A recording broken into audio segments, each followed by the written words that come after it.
Untuk pengaruh inflasi dan suku bunga yang tinggi, kita rasa di tahun ini sih belum terlalu banyak, karena memang kalau kita lihat inflasi sendiri misalnya, di Agustus memang naik, dan tapi di November kita lihat angkanya sudah lumayan membaik. Dan untuk suku bunga sendiri, kebetulan kenaikan yang cukup pesat atau cukup banyak secara basis point baru kejadian di bulan September dan November. Jadi kami rasa impact-nya untuk kedua faktor makroekonomi tersebut baru akan terasa terhadap perusahaan-perusahaan Indonesia di tahun depan. Nah, kalau kita lihat data-data lain juga sebenarnya belum banyak terpengaruh ya dari kedua variabel tersebut, terutama sektor-sektor yang biasanya sensitif terhadap kedua variabel tersebut. Contohnya penjualan roda 2 masih lumayan baik, per bulan masih di atas 500.000, dan penjualan roda 4 juga masih cukup tinggi. So far sampai bulan Oktober masih tumbuh 20%. Baik, kalau kita lihat masih akan ada kelanjutan kenaikan suku bunga acuan di tahun depan dan juga inflasi yang mungkin diproyeksi masih ada kenaikan juga di tahun depan. Apakah ini artinya perusahaan-perusahaan di Indonesia ini cukup tahan dengan data-data tersebut? Betul, kita juga sendiri akan mengekspektasikan kenaikan inflasi dan suku bunga lagi di tahun depan, tapi memang in general mungkin kita bisa bilang perusahaan di Indonesia cukup memiliki ketahanan untuk kedua kenaikan faktor tersebut. Dan kalau kita lihat sendiri, sebenarnya suku bunga sendiri itu bukan level yang baru di 5,25%. Nah, kita sudah pernah mengalami di tahun 2018 dan 2019. Tapi memang untuk beban pembayaran hutang, kemungkinan perusahaan-perusahaan Indonesia akan lebih terbebani. Nah, sebenarnya variabel yang menarik sendiri lebih dari segi inflasi, karena memang secara inflasi itu levelnya cukup tinggi, dan memang beberapa tahun kebelakang tidak ada level inflasi yang setinggi itu.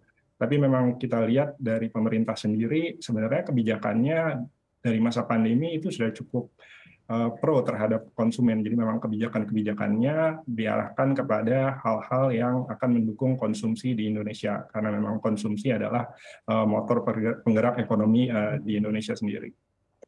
Baik, Pak Oli, memang kita sudah pernah mengalami suku bunga 5,25%, sebelumnya bahkan lebih tinggi juga dari angka tersebut begitu. Tapi kalau kita bandingkan dengan situasi saat ini, di saat kita sedang berusaha untuk pulih dari pandemi dan juga di mana kita tahu juga daya beli ini semakin tergerus dan juga di global ini penuh dengan volatilitas begitu. Apakah Anda lihat juga korporasi-korporasi di Indonesia ini masih juga bisa bertahan dalam kondisi seperti itu di 2023?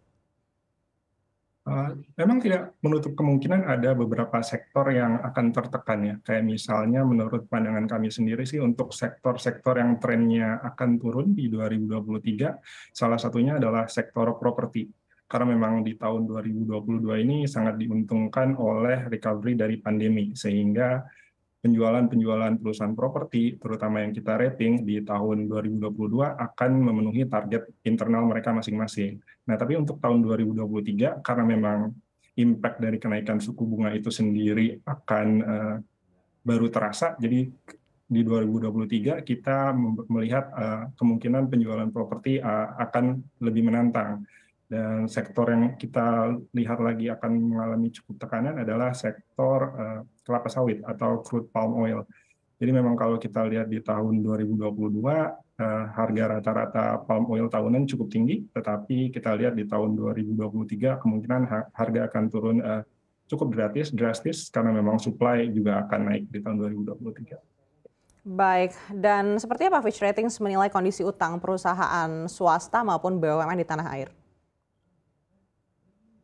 Untuk baik sektor swasta maupun BUMN, kita rasa level hutangnya belum terlalu mengkhawatirkan ya, karena memang kita lihat sendiri sudah banyak damage atau restructuring yang dilakukan karena impact dari pandemi, terutama di tahun 2021. Jadi untuk sektor-sektor yang tertekan, contohnya properti, juga banyak melakukan restrukturisasi di tahun 2021. Dan untuk BUMN sendiri, kasusnya sama sebenarnya. Jadi untuk perusahaan-perusahaan konstruksi BUMN yang level hutangnya lumayan tinggi, memang sudah banyak perbaikan yang dilakukan dari tahun 2021. Dan yang sering menjadi highlight investor adalah gimana sih kalau resiko hutang perusahaan Indonesia kalau US dollar terhadap rupiah itu US dollarnya tetap menguat, dan kita rasa resiko itu juga cukup minimal sekarang karena memang tidak banyak perusahaan-perusahaan yang memiliki exposure US dollar yang cukup tinggi. Baik, bicara restrukturisasi, ini kita tahu juga restrukturisasi ya diperpanjang hingga 2024, tapi hanya untuk sektor tertentu saja. Apakah kalau Anda lihat ini memang paling dibutuhkan oleh perusahaan-perusahaan atau korporasi di dalam negeri, atau harus diperluas ke sektor-sektor lainnya juga? Ya. Menurut kami sektor keuangan atau lebih ke arah individual institusi bank sendiri misalnya mempunyai kebijakan masing-masing untuk secara kredit dari mereka ya, dan kita rasa sih memang restrukturisasi itu akan membantu perusahaan-perusahaan di Indonesia terutama di masa-masa sulit, apalagi misalnya di masa-masa di mana BI rate sedang naik cukup banyak dan memang beban biaya bunga cukup tinggi, dan belum lagi kalau kita lihat resiko refinancing karena memang di 2023 cukup banyak dan memang secara makroekonomi juga cukup menantang, jadi memang restrukturisasi akan membantu beberapa sektor yang sekiranya membutuhkan.